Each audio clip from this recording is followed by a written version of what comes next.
trademark, and so I'm trademarking, I'm copywriting it. But there's a whole lot in this chapter, in these verses we read. First we have Peninnah, who had the audacity to provoke Hannah from going to be with the Lord. What's up with that? But see, it says that something was going on with Peninnah. Peninnah knew good and well, if Hannah could get to the temple, Peninnah's whole life will unravel. But Peninnah was living based upon, not that she was married to Elkanah, not that she had 10 sons. Remember, Hannah was barren. She was living off of, I got to keep this woman downcasted. And I had to do this because I have insecurities myself. Does that make sense? Mm-hmm. So Peninnah was like, oh, I just got to keep her away, because she knew if she could get to the temple, to the house of the Lord, something's going to change. Okay, here's Elkanah. Elkanah would give portions of his meat, of what he gave when he was out hunting and so forth. He would give portions to Peninnah and the 10 sons. But notice what he gave to Hannah. He gave her a double portion because he loved her. Now, there's something wrong with Hannah because she was receiving love, but that wasn't enough for her. Which means she was wounded. Why was she wounded? Because she wanted some sons. She wanted sons so bad, she missed the fact that she had Elkanah's love. She missed the fact that she had a double portion. She missed that because her mind was focused on something totally different. Does that make sense?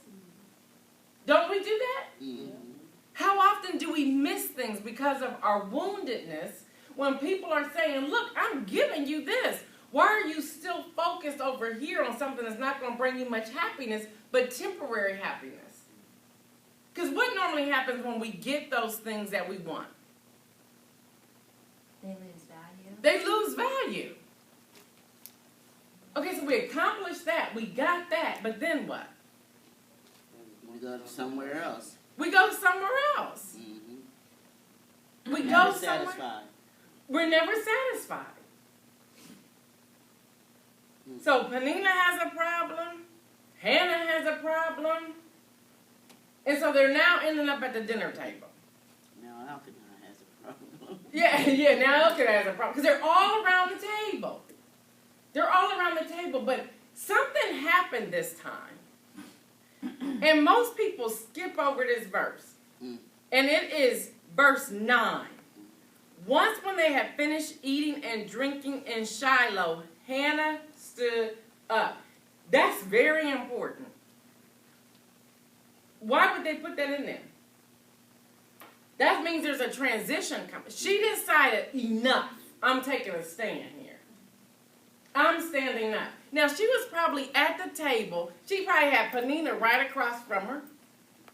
Probably had 5 sons on one side and 5 sons on the other. Like, look at me. Because, I'm going to throw it in your face. Because I'm going to keep you messed up. So here's Peninnah. But Hannah probably said, enough of this. Hannah probably said, I'm done with this. I've had enough of this. So she said, today is my day. I'm standing up. And that's what I'm hoping you all are saying in the room today. Today is my day. Enough. Enough of this other stuff that doesn't amount up to anything anyway. Today is my day that I'm taking a stand. So Hannah stood up and she went to the temple. She went. Now, hear me. I believe that Hannah was pretty strategic here. Because, most of us, once we eat and get full, we get sleepy. So that's probably part of her plan. I'm going to let her get full and get sleepy, and I'm going to make my exit. So Hannah goes to the temple. Now, she is minding her business. She is praying. She is just in her element with the Lord, just pouring out to him. And here comes Eli, the priest. When I read this, it blows my mind because even the priest, the pastor, the bishop, the apostle, whoever they may be, they can interrupt and interfere with what God is doing in your life. You need to be aware of this. So here he is. Woman, you're drunk. my Lord. I'm standing here praying. So she now has to explain. Okay, watch this. She got free from Penina. Mm. All of us get free from something. Now she on a high. What happens? Somebody else is now trying to block her stuff. Okay, I just got free just a few moments ago from somebody else, and here you come, and you the priest. Right. Is that wild, y'all? The enemy's like, okay, I'm going to let her think she's free. Just like today, the enemy's sitting there going, okay, I'm going to let them have their little seminar. But as soon as they get to their car, I'm going to put Popeye's chicken on so-and-so's mind. She's already said she's going to be free from the fried chicken, but I'm going to make her car smell like that. Y'all know how that happens. You're like, where'd that smell come from? It don't smell like that. Somebody may say, I'm not going to smoke anymore. Right. You could go to the bathroom at break and throw away all your cigarettes that's in your purse. You're going to remember that you hid some underneath your seat, and they still fresh. Wow. The enemy really sitting on your hood right now talking about, come on out. I'm waiting on you. Or already at your home saying, come on in. Come on in. I'm waiting on you. You have to make a decision. Once you decide to be free, you have to be free. You have to be free.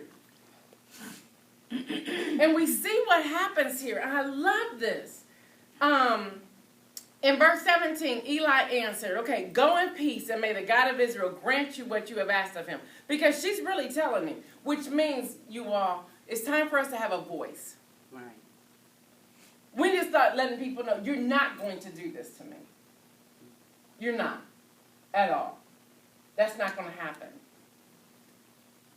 This is what's really happening. And if you don't like it, you just don't like it. It's okay. It's okay. So, and then verse 18, she said, may your servant find favor in your eyes. Basically, she blessed him.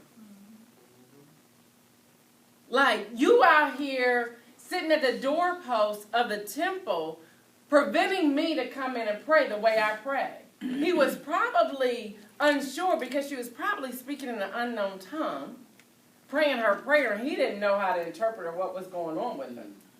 Well, we can't interpret somebody else's prayer if they're praying in tongues. That can't happen. That's your language between you and the Lord. So he was like, oh, she's drunk. No, I'm not. Not so.